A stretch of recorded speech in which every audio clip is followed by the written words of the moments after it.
Hello, everybody. What's up? How you doing? Cedric and CRWC, and we will be reviewing All Elite Wrestling Dynamite, which happened January 10th.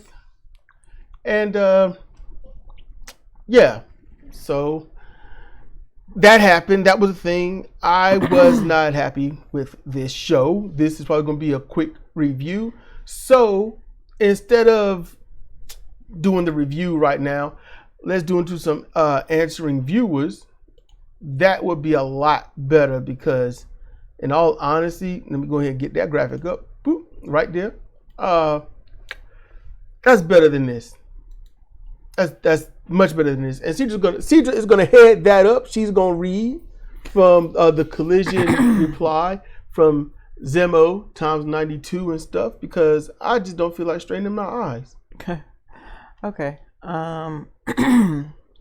And it begins. I did not expect another commentary so soon. I am not complaining, of course. Darby has shown potential to be a good submission technical wrestler, and he has improved in his recent matches, but he still does those dangerous spots. It's a miracle he isn't in a wheelchair. I agree. Yeah, some spots just don't need to be done. I can see how he does a good portion of them safely, but if he misses, he doesn't land safely. That's the problem.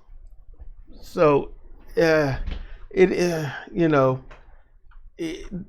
realize AEW is where people that don't like to listen go to wrestle. But yeah, I can run AEW into the ground with only truth. I ain't gonna sit here and just make up crap like some people do. It's like I like to go with that undeniable observation. But go ahead. No, Zemo's more important. The next, it says, I'm so tired of the workhorsemen being booked as jobbers in AEW. I understand you need to keep the popular wrestlers over, but do not do it at the expense of a good tag team. Them and what's the Outriders? The Outrunners. Outrunners. They are so good. I want to see a legitimate good match between the Outrunners and FTR. Yeah, that'd be good. That would be so good. If you want to see a classic tag team matchup, that would be it. Let's see. Trent should have stayed in New Japan Pro Wrestling or gone to TNA. He's never going to get the respect he deserves. I'm not going to rant about bad booking of ROH. You know how I feel about the Mark TK and his poor booking skills. Yeah, you know how we feel about Trent. Trent could be so much better. Yep. And if he tries to do better, he'll try, and he may scratch and claw and get a little bit, but then as soon as Chuck comes back, he'll be back to tag team obscurity bullshit. Yep.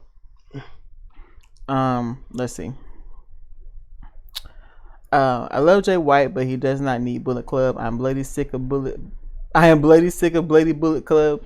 The group died after they kicked Guerrilla's Destiny out. Bullet Club and New Japan Pro Wrestling, led by David Finlay. Bullet Club Gold and 2 members in TNA Impact Wrestling. Enough already. They are the NWO in the worst way. The sooner the group disbands, the better. And then I never thought I'd hear someone call Claudio a match bad. I mean, it wasn't Claudio's fault. No. It's just Everett was... I don't know what was wrong with Everett. But, that was all on Everett. That was the best that Claudio could do what he had. Yep. Claudio's like, look, there's a lot of stuff I'm not going to step in. But Claudio, you can look at him and tell he ain't happy where he is and how he's being booked. You can look and tell. Yeah. Posture, all that stuff.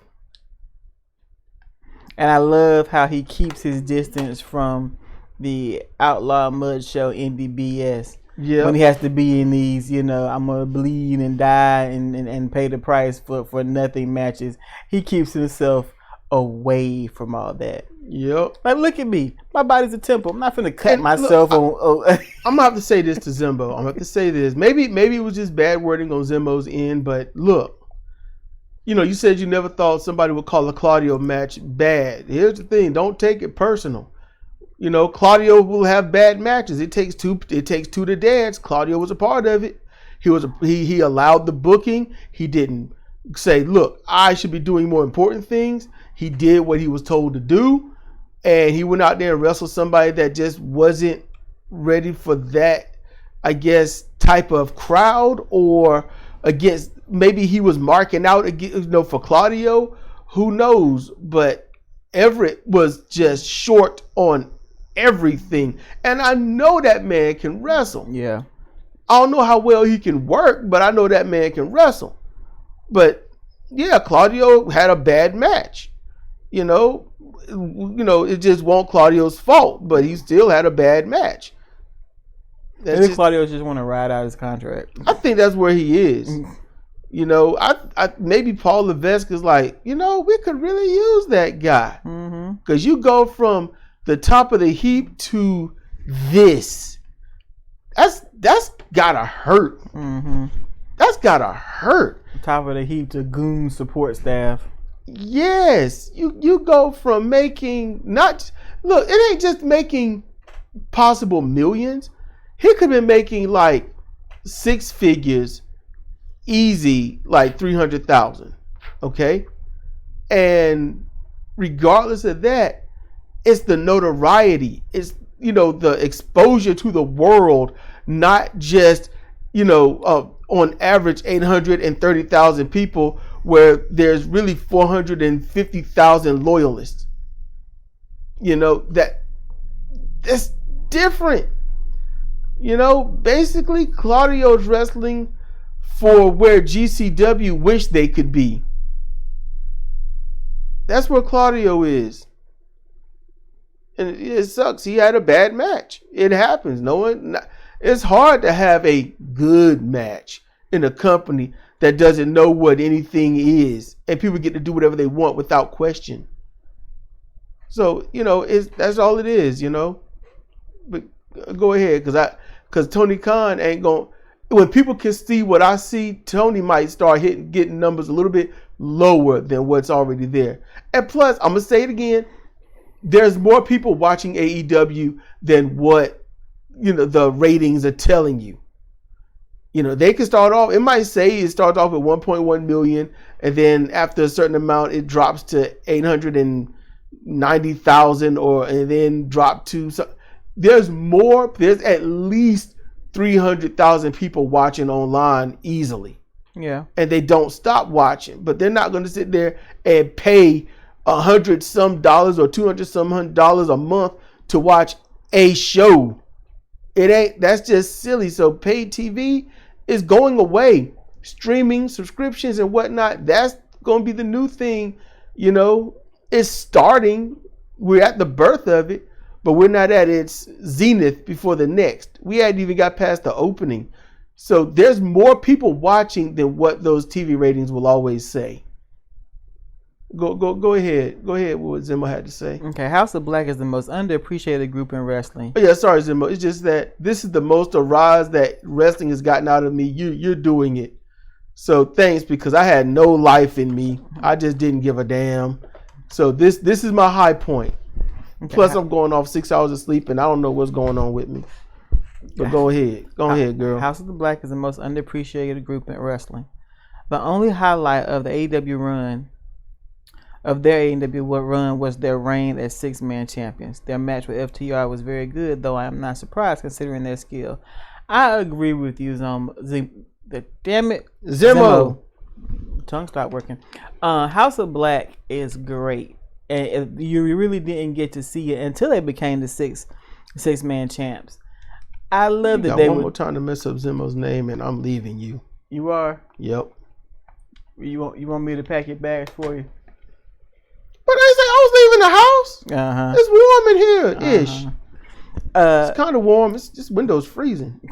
When they became the 6-man champs, you know what? Say one more bad thing about Zimmo, and you know what? We're gonna just switch places. I'll sit in the chair, and you can sit over here next to this freezing ass window. That's your window, your chair, and your computer. I'm not going over there. Oh, now I own it. You been on it. I don't mess with that stuff. Oh yeah, that's true. All right, go ahead. When they became the 6-man champs and they would dim the lights and have the house rules, I love all that. I love what they did to Julia. It turned her into damn near a wrecking machine. It's a wrecking machine, Rock. They're good each individually. They're good as tag teams. They're good as 3 of them. I don't know what Cornette's problem is. He just, Cornette's Cornette. I think they're awesome. They are okay. I'm gonna tell you what the problem is. House of Black. Cornette is soured on AEW heavily, and I don't blame him. I don't blame him. But Brody King, I don't know what he expects. Brody is built better than 80% of the wrestlers in Cornette's day. You know, I mean, he's a big dude. He moves great for a big dude. But what Cornette saw of Brody King was basically, literally outlaw style wrestling, doing stuff you don't need to do, going too far and whatnot. That's how he was presented to Cornette. And Cornette didn't like him since. So as soon as he didn't like him, he found something to insult on him, even though what he's insulting, Cornette sounds like a freaking noob Mark himself. That's just truth right there. You know, oh, I'm unhappy with him. Now let me use his name or something to insult him. That's just stupid. I don't like that. I don't do that anyway.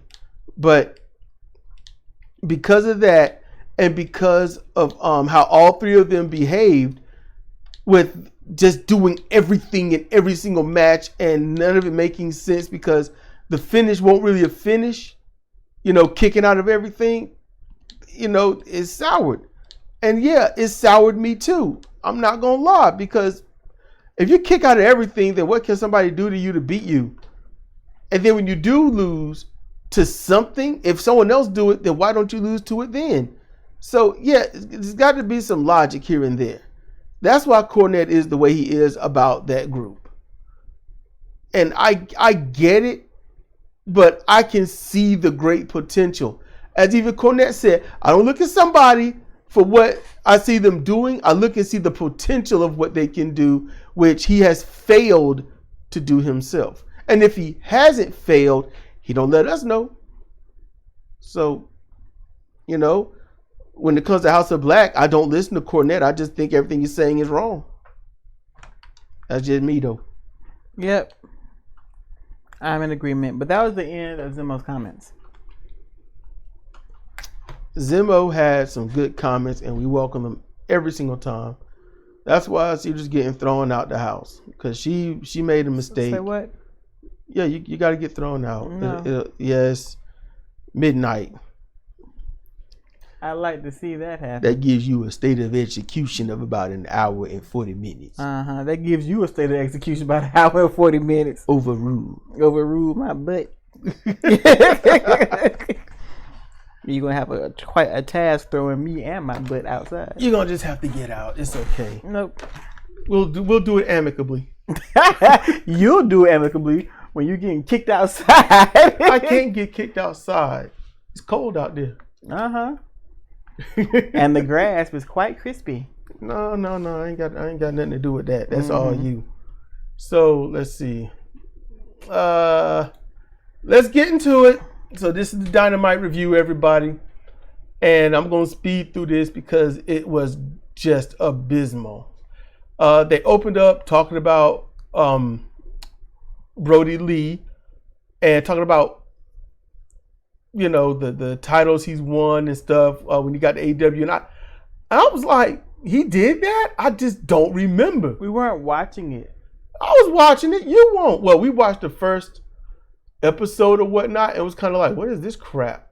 We watched the first few episodes. And then he got there at some point, and I mean, I listened to it, but I was doing other stuff with either Final Fantasy or mainly Fire Pro, working on Fire Pro. I didn't get back into watching it with you until after he was gone. I just felt this was not cool. You know, it's their homecoming in the area. If I was in that audience, I'd demand my money back halfway through the show. This was just nasty. Up and down the card, this was nasty. And if y'all don't like me saying that, I get it. Like what you like, hate what you hate. But don't be a fanboy for a company that don't know you, don't know about you, and don't care about you. Don't emotionally defend a place that don't give a damn about you. That's just terrible. And see, let me clarify something. He's not called it nasty because they want to do a tribute to Brody Lee. They can tribute who they want to tribute. That's fine. But if you're gonna do it well. And the way they did it wasn't well. They did an open thing. That was it. After that, their tributes were make sure those that Brody Lee brought in, because Cedric acknowledged it, make sure the ones that he brought in win their matches. And that also made things look weird and just out of place. Now see, go because I was confused the first one. I was really confused the second one. Let's go over the first one, then I can comment then. Well, okay, we got to get there first. We got to get there first. I thought it was the first match. No, okay, go ahead. I don't know. Adam Page versus Claudio Castagnoli. Oh, okay, yeah, that. And I wrote, match was not that entertaining. Could be that I didn't have all my sleep, but everything ever done in a fight was done. And quote unquote fight. It was just. Only reason why I wanted to watch it, I just want to see how Claudio's going to get screwed over, because there's no way that Adam Page should beat Claudio. And I wrote yay boo, dives, repeat. A flip over the ropes, fight outside the ring. Cedric wanted to know how they screwed Claudio. They did their back and forth. They went through the whole match. They was punching and fighting to one direction or another. It was it's like, okay, hurry up and get to this part. You could see it. The crowd was kind of in that area. They were a little more alive at this juncture. But Page hit 2 buckshot lariats and then pinned him. Yep, that was it. Note, best part of the match was the poke to the eye on Adam over the ref's back. And that was near the beginning. Yep. That was actually heel work wrestling right there. I enjoyed it. So then we get tag team.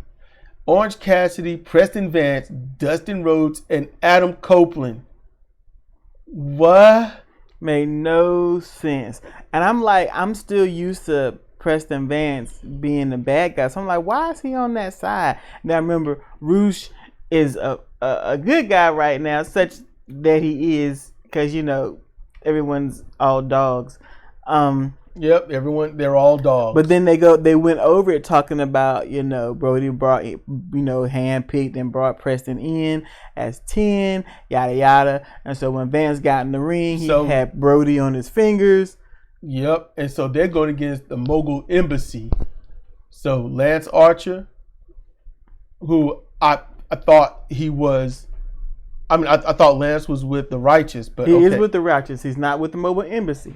It's Mogul Embassy and Lance Archer. Because Mogul Embassy, he was out there with them, like Mogul. He was part of them. Yeah, Mogul. I mean, I guess they were missing a fourth person because Swerve don't do that stuff. And then Toa Leona, Bishop Khan, and Brian Cage, and they were having their issues. I don't know if you were paying attention, but Lance reached out to get a tag, and they, one of them swatted his hand away and got the tag themselves. So they were having issues over in the corner. The baddies weren't getting along. I did not see that. Mm-hmm. I heard it. I was listening to Sockface and the guy formerly known as Taz. I feel so bad for Taz. I really do. I feel so bad for him. There ain't nothing I can do about it. He is where he is. It sucks. So let's see. Hold up. Preston, he pinned him. Pinned Bishop Khan, and I was like, Khan had to lose. Anyone had to lose. Preston don't show up on either show, except maybe Rampage. I guess we don't watch that. And then next thing you know, he's like, hey, I'm going to show up and beat Bishop Khan, this guy who outclasses me in every single way. Mm-hmm. So, yeah, and the note that Preston was brought in by Brody Lee, as you already said. Exactly. So then we get backstage. The Acclaim tries to team up with Bullet Club Gold, but the offer of the name Bang Bang Scissor Gang isn't cutting it. No, it's not cutting it. And I hear you, Zemo. I hear you. Bullet Club needs to go away. I get it. Here's the thing. It's one of the longest running factions in wrestling history. Give it that credit. Bullet Club, so far that I know of, they do their business with New Japan Pro Wrestling, AEW Wrestling, and TNA Wrestling or Impact Wrestling. So at least they're in. Oh, and MLW. So at MLW, I've seen them there, but I don't know if they went, because some people have a belt and they won't acknowledge it or even show it on another program. So okay, I've seen them there, but I don't know if they went under that moniker. I just saw the still on the website. And I was like, oh, they're there. And I just moved on. I didn't click it enough. And it could have been a still from something else before going to the show. I don't know. I just saw it when I was going to look for wrestling. And I was like, okay, it was recent. The latest MLW show.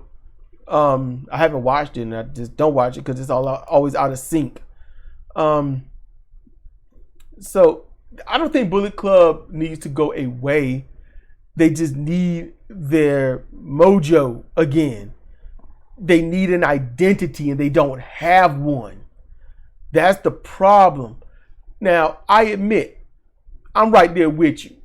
I was like, well, Guerrillas of Destiny's kicked out. It's going to fall apart. Everybody going to do their own thing, right? It's like, nope, we're going to do this. And I was like, man, you got, literally the A and B groups left. Mm-hmm. And all you had was, a ragtag group of people flying through space looking for a place called Earth. That's really all you had left. So I get you. I agree, but I also have hope because they're here. They're here. So hope that they look good. Bullet Club Gold separates themselves from the others. And let's just see how Jay White leads it. And I like Jay White. And I like the Guns. So, and they seem to work well together. They're missing they're missing Juice, but yeah, he's injured. And his absence is palpable. It's felt. Yes, yeah. It is felt. But I think they'll be all right. Yes. I ask this of you, Zemo, and anyone else listening. All right? When it comes to Bullet Club Gold, separate them from the rest of Bullet Club. Let them be where they are as they are and see how this Bullet Club gets over. And because they don't call themselves Bullet Club that much. They're very much on board with the Bang Bang Gang. Uh-huh. And I think that's by design. Yep. They're not going to change it to that, but they're letting you know we're different. So let's just see what they can do despite Tony Khan trying to bury them. So next, since that name didn't go over, Bang Bang Scissor Gang didn't go.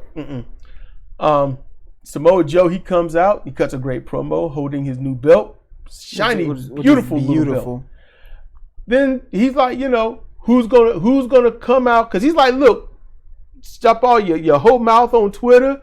And you're going to sign the paper. They think that you're worthy of a belt shot. Then you're going to get one. And I'm going to stomp you in the mat and send you on your way. Cool. Like the promo. Really good. Believable. Trustworthy. Then Swerve comes out. Ticked me off. I'm like, I get that you need viable challenges. But Swerve as a business thing, you do not. It's like so much common sense. You do not. If you really want to fight for that belt, you don't challenge the champion on the first defense because they'll never give it. This is AEW. You gotta just get in good skirmishes and whatnot with other talent, and you got to show that your beef level is good. Show that you can get things done, win matches back to back to back. I think that then go for the belt after it's been about 7 months. I don't know if it's going to push for that long, but it might go along those lines. It just may happen more maybe 3 or 4 months. Khan, just like the fans of AEW, got zero patience. Zero patience. This is not going to be the long game. They'll stretch it out for the pay-per-view. That's about it. And then once that pay-per-view is over, somebody's going away for a while. That's what they do. So the next pay-per-view is in March, isn't it? Yeah. Okay. So let's hope. I mean, well, go ahead and finish. Cause I think March. I don't know. Revolution. That's when Sting retiring. So, I don't want to interrupt your synopsis of this promo. So go ahead. So after that, Adam Page comes out as a challenger, just to further this thing he has with Swerve and challenge Joe. And I'm like, man, go home. Go home. I do not want to see Adam Page. Nope. I'm sick of him. I'm sick of his face. I'm sick of his music now. When this music hits, I'm like, oh shit. That's where I'm at with Adam Page. I'm just sick of it. And then after that, more music plays. And this is after Swerve and Page leaves. I was like, who? What? And there's Hook's music. Mm-hmm. I was like, he must be coming out for a match. No, I knew he was going to challenge. He challenged him last week. It was that gut-sinking feeling as I was like, he's coming out for a match, right? No, he got in the ring and he's not saying much. And he's poking the finger on the belt and whatnot, saying in 1 week or something like that. And Joe's looking at him and Joe wipes off the belt like, I don't want you touching my new belt. Mm-hmm. And I wrote from Swerve Strickland to Adam Page to Hook. I wrote, this legit went from good contender to the weakest. Mm-hmm. And it's in recognition and capability against Samoa Joe, not individually. And so the weak is going to get taken out first next week. Yep. So you get that out the way. And it would be great if they could do a short. It wouldn't be great because I don't want to see Adam Page. No. But they could do a short program, because Adam's still just getting mad about the whole home invasion thing. And him and Swerve could wrestle, but that's not what they're going to do. They're going to drag this shit down, probably make it a 3-way at Revolution. And that I didn't think of because I was too tired in my brain to care, but now, good grief. Mark dumbass booking. And I'm sick of that 3-way crap. Mm-hmm. I don't even do it that much in Fire Pro.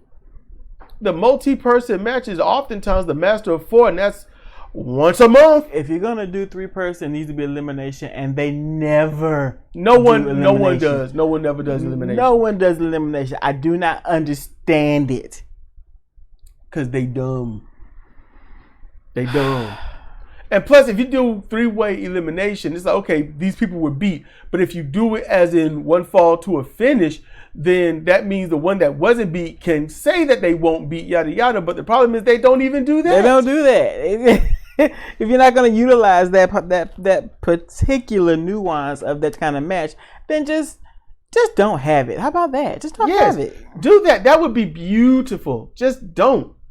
And then we get backstage, Toni Storm, the timeless one.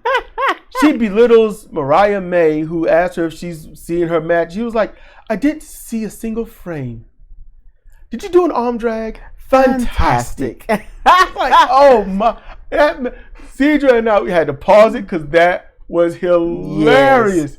Did you do an arm drag? Fantastic. I was like, man, she just undermined everything. Oh, that was so tastefully beautiful. And you know what's probably funny? It was dastardly. You know what's funny? I don't think she did an arm drag in that match. Nope. That match sucked, but let's move on. Then Toni tries to end the interview, but May finished with her outro and ruined it. She was, watch for the shoe. And she was like, and you ruined it. No, but you got to forget. They bring up. Well, I got to forget. I don't want to forget anything. You forgot then. Oh, they brought up Deonna Purrazzo. Yeah. And she was like, no, listen. And she was telling her about it, and Mariah May comes in, and she kicked me in the face. And Toni said, pulled up a candy out of her pocket and said, here, have a chocolate. And she ate it. And she ate it. It's like, quit complaining about your damn face. Eat this chocolate and shut up. I don't want to hear from you. Toni Storm's promos under this guy's GUISE is awesome. Yes. And I love it. And I think it'll be gone next year. Chin up, tits out. And watch for the shoe. And you've gone and ruined it. I was like, uh-oh. I said, at least Renee didn't get a shoe thrown at her this week. Yep, Tony had to walk out. Luther laughed at May behind Storm's back and walked out. I'm like, man, Tony Storm has some of the best. Her and Joe have the best segments so far. Next, we get Sammy Guevara versus Tony Starks. Not Tony Starks. It's not Iron Man. What's his name? Ricky? Yes. Ricky. Okay, I was thinking Tony Schiavone. I was going to say Billy Stark. I'm going to correct you to Billy. See? Now we just need Stark naked. But I know it's not Iron Man. Ricky. Pretty Ricky Starks. Okay. And I forgot Tony Starks was Iron Man. I'm like, Iron Man, what? That's not the Road Warriors. I was like, who sung that song? I was like, I'm tired, y'all. I'm tired. I don't know. I am what I am right now. So Big Bill, this match goes on. I didn't care about it, but Big Bill runs in and attacks Sammy Guevara, causing Starks to lose via DQ. Well, there's something new. Mm-hmm. I've been waiting for somebody to do this for the longest. You want me to run in and attack someone? They'd be like, well, you're getting attacked. You need to fight. Yeah. Jericho runs in to his theme music that they keep playing to compel the fans to not boo him because they're too busy singing. And then, as well as they drown out any potential boos by playing the music loud. Because Jericho ran, I wrote, this was pathetic. But Jericho ran in, the music is playing, all right. I was like, the music is loud. And then I thought, why is it still, halfway through it, I was like, is he trying to be like New Jack? And I can hear the fans singing. I was like, oh, crap. Yep. They knew no matter what, no matter how they feel about Jericho, they're going to sing that song. So they used it. The AEW fans in that arena, and maybe at home, I don't know, but their brain is so childlike, they manipulated them by just playing the damn music. They overrode "We hate this guy" with "Let's sing his song." And because and Jericho was boasting at the end like he did the most grandest thing on the planet. And Jericho don't do no run-ins to his song. Nope, not once. Now, granted, it's cool. He runs out, the song clicks, but the song clicked before he ran out. He should have ran out, then the song hit, and then going through all this. But if they cut the song, I don't think the fans really saw anything he did in the ring anyway. Wow, I want some chocolate covered raisins. Ew. What? They're good. I want a bag of hell. That's what you just said to me. You've never had those, have you? Yes, I have. The ones that you had must have been bad because they were good when I had. I don't know why you want to take dead gooey raisins and dip them in chocolate. You're talking about it like it's Chris Jericho dipping his fingers where they don't belong. I didn't say who or what. I'm just making a statement here. Y'all can be mad at me if you want, but I'm going to cut that joke. I don't like raisins. Yep. So you're dipping them in chocolate. It's like it's chocolate covered hell. Okay. All right. I just had a sudden urge for it. It was just weird. But I thought that was very pathetic, and I really wish the fans had more respect for themselves. Because if they saw Jericho come out, I'll be honest with you, if that was WWE, Jericho still wouldn't be there. But if he was, the fans would have ignored singing that theme song. At least the majority of them would, and they'd be booing him. And then you could hear the few that would keep singing the theme music. You'd hear that difference. That's how that would have been. So, you think maybe there's a possibility they piped in the crowd singing? No, because you can see them doing it in the crowd. Yeah, but I made sure I was looking. I was like, these idiots are singing. They don't even realize they're supposed to hate Jericho. They're singing. I was like, they're singing that song. They could have piped it in too, because Daly's place is their place. It is, and it's possible. It's very possible. Before the show ran, they could have played that theme as they're getting the crowd ready, and then just recorded it, and then piped it in over this. But I saw enough of them singing. Yeah, I did too. So I'm just saying, there was, if you go back and listen, you can hear that there are some boos, but they're so low because maybe it's true, it was piped in. In addition. In addition. So, speaking about piped in, that'll come in later. So next we get an 8-woman tag match. Why? I don't know. Oh, let me go and say this. Ricky Starks lost that match. So they got to defend the belts on Collision. Okay. Mm-hmm. So now we get to the 8-women tag match. Willow Nightingale, Chris Statlander, Anna Jay, and Thunder Rosa versus Saraya, Ruby Soho, Sky Blue, and Julia Hart. Okay, so I can tell you why. I thought this was so stupid. Thunder Rosa? I mean, what? Why she dye her hair? Mm-hmm. I didn't recognize her. And then I thought it was Mariah May. I was like, Mariah May put on some weight and shrank a little. What? And I was like, wait a minute, is the TV stretched? What's going on? And then you had to, because I couldn't even see her face. All I saw was a blob of hair and gold outfit. But yeah, Anna Jay submits Sky Blue with a sleeper choke. And I had to note, very short match with everyone clearing the ring for the 1v1 ending. I noted that Anna Jay wins via being brought in by Brody Lee, which is what Cedra had said, which brought me to write that note. Yep. Is that what you wanted to say? Yeah. Finally, I spoiled something for you. They very easily could have just, put Preston in a 5 to 7 minute match. They could have put Anna Jay in a 5 to 7 minute match, and then that would have been it. They're part of the tribute. Fine. No, they drag everybody and their mama into it. Yep. Mark booking.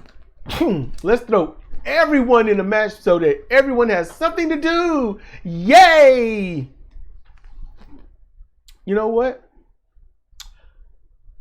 No, I'll wait until the end. So then Wheeler Yuta has a good promo for Rampage against Eddie Kingston that while he sounded very serious, his history compels a different trust. Wheeler will have a good match with him, and then Wheeler will lose. Yeah. He will not put on the great match. Matter of fact, you know what? Screw it.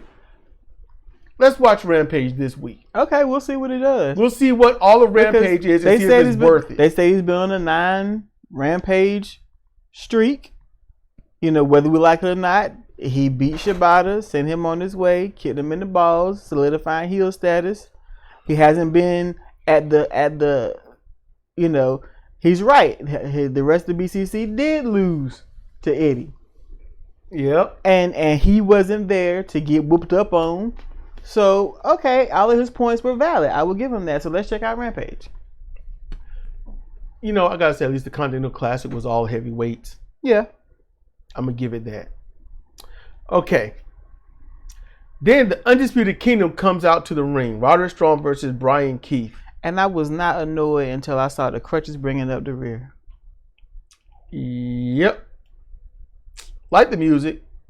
I don't know. We'll see how this whole thing go, but they're a heel faction doing heel stuff. Anyway, Roderick Strong versus Brian Keith. I wrote Strong will win because it makes no sense to have him lose when his faction in black just formed. Yeah. So commentary informs us of the 5-minute overrun, so we need to set our DVRs. And then Taz then aggressively repeats, set your DVRs. And they're all like, what? And I was like, I smiled some knowing that they're doing this because of Jim Cornette's DVR cutting off. It's a little wink and a nod there. He was aggressive with it. Set your DVR. It's like, dude, they heard the first time. Strong wins with the suplex toss into a backbreaker. After the match, they start getting in the ring. And Cedra is begging them not to. I'm like, no, you don't have to talk. You just won. Just raise your hands and celebrate. You don't have to They put a chair in the ring. And Adam Cole, he talks up his crew and then says that they'll be there for a very long time. The fans didn't care at all, or the silence was piped in. And that, everyone, is a zinger. Pipe in silence. That's bad. Oh, man. I wish Wardlow would stop joining factions, man. They ain't meant for him. No. Every time he gets in one, they use him the same way. Mm-hmm. It's boring. It's boring. He's just the muscle. They treat him like he's dumb. He's standing there kind of like he's dumb. He got this feather duster thing going on with his hair in the front. Now he looks dumb. I just want to grab him by his ass and clean the walls. Damn. Mr. Swifferhead. Yeah. Okay, cool. Did you see that crap he got in the front of his face? It's just hanging there, man. Yep. You just want to It's not becoming. just get the clippers and cut it the hell off. He So- looked more put together when he had his podunk top knot. He did look better, He looked better. but you hated that. I hate this more. You can't have both worlds now. No, Somebody just hold him down and shave him and see if she can just shave him. Facial hair and his head. Shave him down. Cue ball the hell out of him. Hold him down. Maybe and she's gonna shave be him. happy then. And then hold down Adam Cole and shave him. And then hold down Roderick Strong and shave him. And then hold down Dax Harwood and shave him. And everything. He's got nothing to shave. He got to get rid of his janitor stash. And then he won't be a janitor. That's fine. He'll be a wrestler. I'm not even gonna touch that one. So next we get to the main event of the evening. Repeat, echo through the air, yada yada. It's anything goes and falls count anywhere. Why? Because reasons. Mm-hmm. This ain't been hyped up. There's no beef. There's no squabble. There's no argument. There's not even a mean letter. Nobody said anything on Twitter. Nobody passed the mama.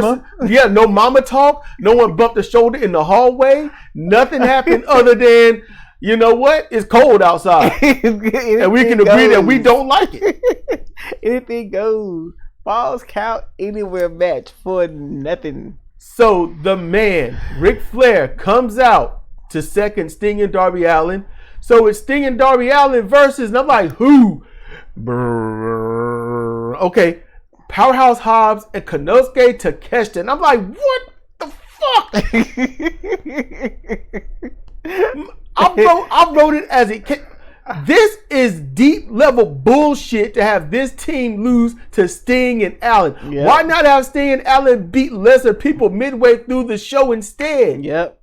What the fuck? Yep. I mentioned a few weeks ago. Actually, I mentioned not long after Konosuke joined. I said he and Hobbs would make a good team. And then they put them together for some bull. What But the do you know why this was all thrown together? It was all thrown together for the big reveal at the end. You know that, right? Yes, but God damn, that pissed me off. The debut of what could be a devastating tag team to go down in infamy, because we haven't had one in a very long time, and they job them out like this. Mm-hmm. This is what angers me. It's literally like, it's like giving birth to a child that you don't give a shit about. You throw up your, I know people are going to hate this part. I know it. But it's like throwing up your stupid ass pro-birth signs. You got to have the kid no matter what. Then the kid is born. And then instead of looking at it like, yes, you're here. You were meant to be here. We made sure you're here. You're like, nope, now you're just a burden. We forced you to be here. Now you and your whole family get on our damn nerves. And if you get sick, you know what? That's just you. You suck. We're going to make sure you're here to make sure you suffer. Mm-hmm. And then denigrate you constantly about being a burden on society. And that's what this is. Birth this great tag team and then ruin them. God damn.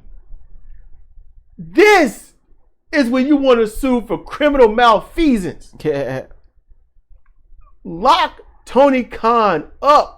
Put him under the jail and build a strip mall over it that no one will go to because it's a strip mall, so then no one can visit him. damn. Anyway, Sting wins with a reverse DDT on Hobbs from the stage through a table that Hobbs sold well by rolling back and looking very loopy. Problem is they missed the first table that was supposed to break the immediate plunge. You could tell Sting was hurt. Sting hit the table and then hit the ground and looked like, Yep.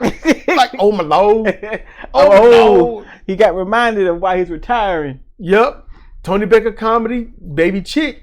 It's like he looked like I've been in the egg too long. He rolled over, put his hand on his chest, got the 1, 2, 3 note. This was not needed. And to use a potentially great tag team, the job was stupid. And after that, Tony Schiavone and Sting, Flair, Allen, they all in the ring. And he's like, who will be your final opponent? And who Sting will be your final opponent in your last match? And then music began. I'm like, who's coming out? Who is this? It was like random guitar riff. Like, sound like Sting or old. What is this? It didn't sound too bad.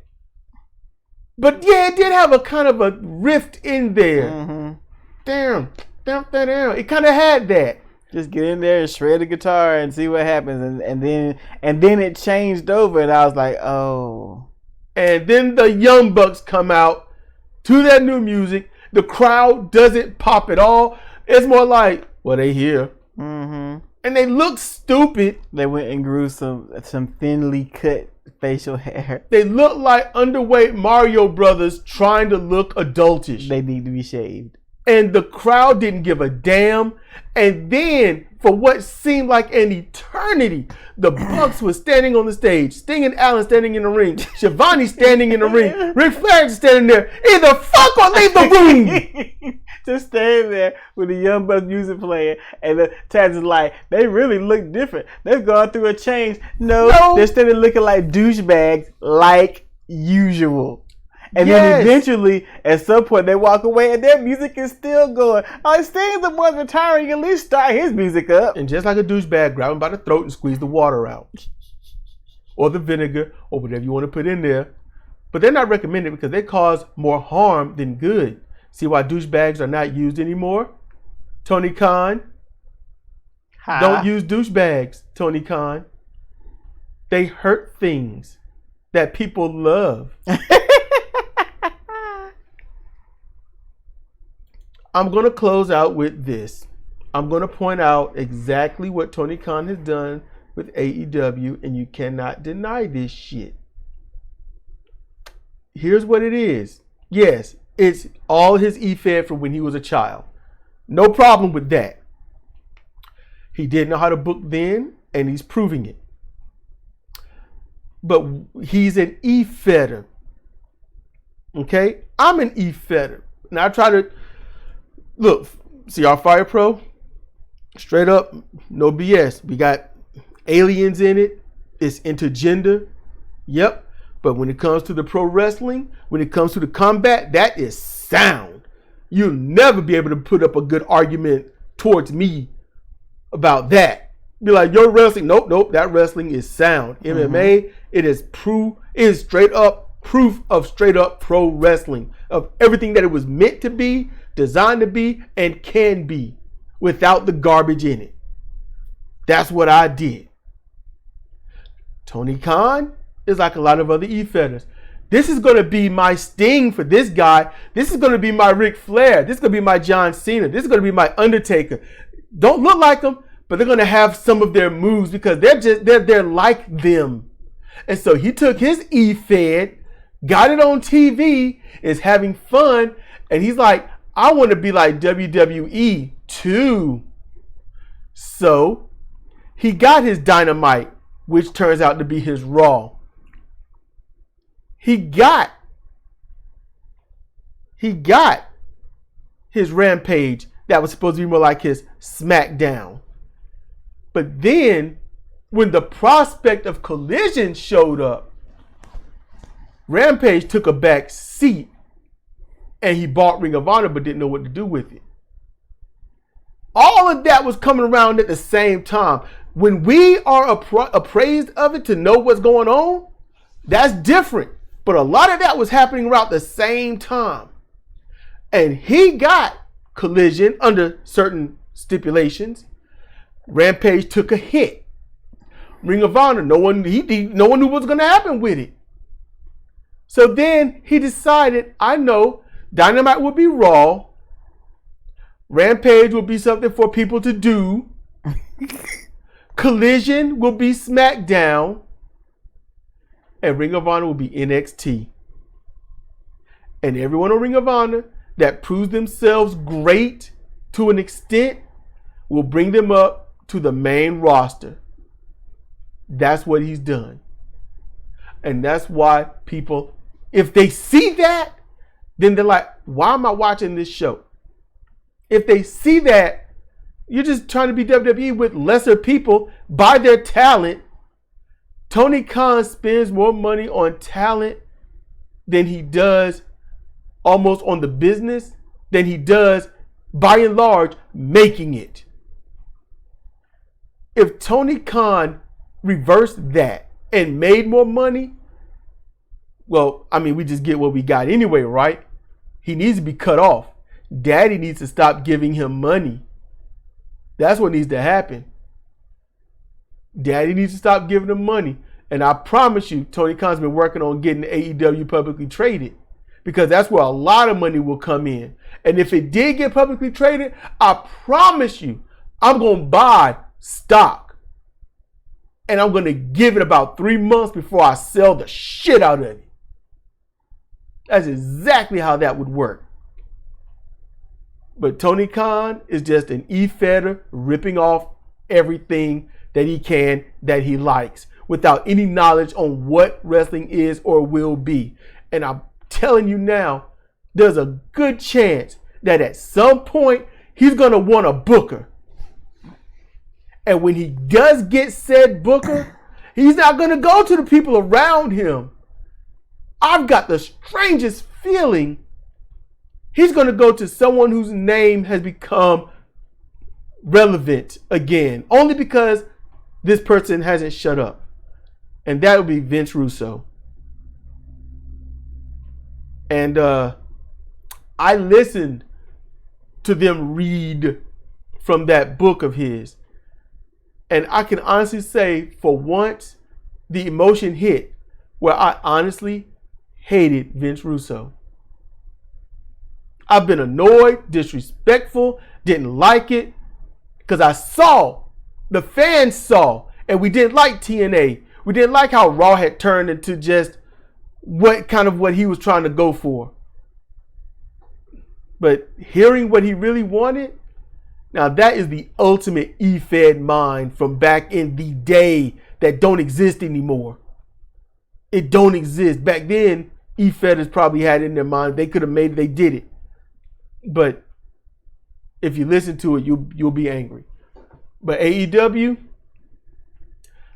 I do this because it's something to watch with some people that Lance Archer, Swerve Strickland, Samoa Joe, Tony Storm.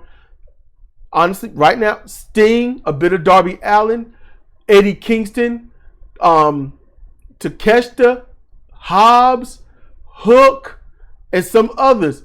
I want to see them. Big Bill, Ricky Starks, Willow Nightingale, Julia Hart. There's a lot of talent that I like to see. But this is the epitome of how this company is going to rise.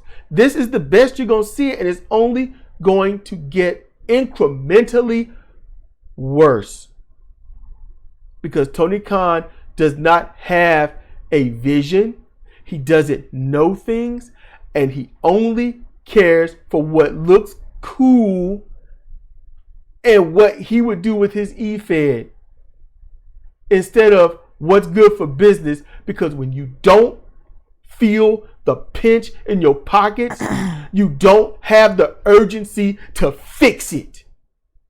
Broke people try to find ways to get money. People with money just find ways to keep others broke and giving them money.